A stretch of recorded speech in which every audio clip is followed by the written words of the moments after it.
Lesson 4.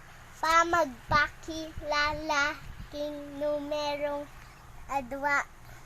Tuklasan. King lesson ay iti panigaralan meing numerong adwa mabiyasa kang mamilang bage ang ga adwa pakakilala meing simbolo ng ning numerong adwa at abakat me ampon akop ya me numerong adwa lawen ya masalese ding kambal babae lagyo na dali sa ampong lisa pilalaling babae king litrato ang pilala lobo len katalnanda. Basa na. Pandanan ing rektangulo ugis lulupa yang kwadrado oneng mas makaba laring adwang niya rapang gilid kesaking kasumangid pwede la namang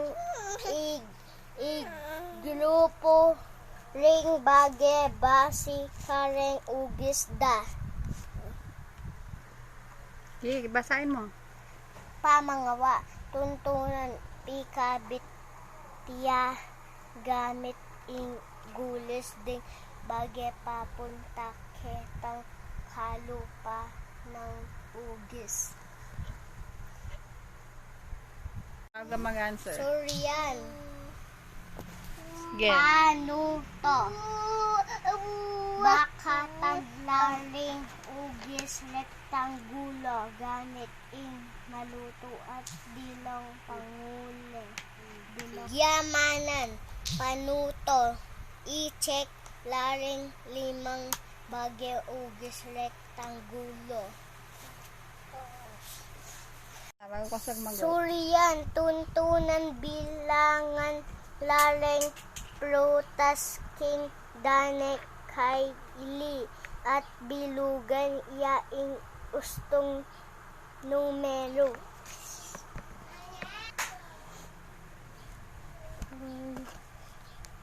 To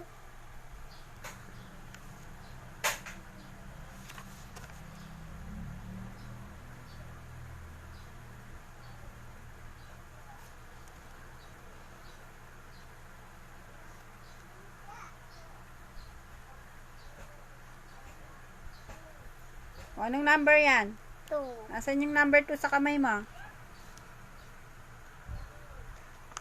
Basahin mo to.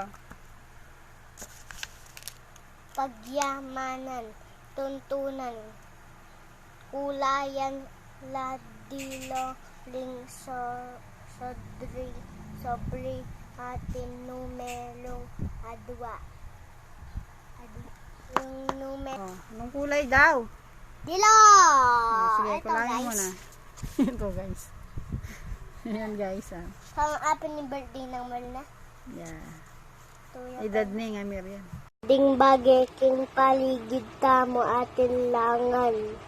Miyayal wang linya ding linyang alemi ding maniye ugis o itsura bang akilala laring karelang pamiyayaliwa. Bye. Pa magbakat pamangwapya at pamanyulat miyayaliwang klase ning linya. Tuklasan king lesson iti makapagbakat makapangwapya at makapanyulat tamong miyayaliwa klase ning linya basan yaing tula nano ding linyang akakit mo deng linya ginawa Paula S. Sevillenata lawen ing paligid Mia iyalwan linya atin patalakad ampong pakera linya patagilid king Kylie at wanan ampong atin ding pakorba linya abe taya ding likung linya deni ding linyang dapat tamong tuklasan. Bye-bye, guys! Ito mo idikit.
Bye-bye, guys!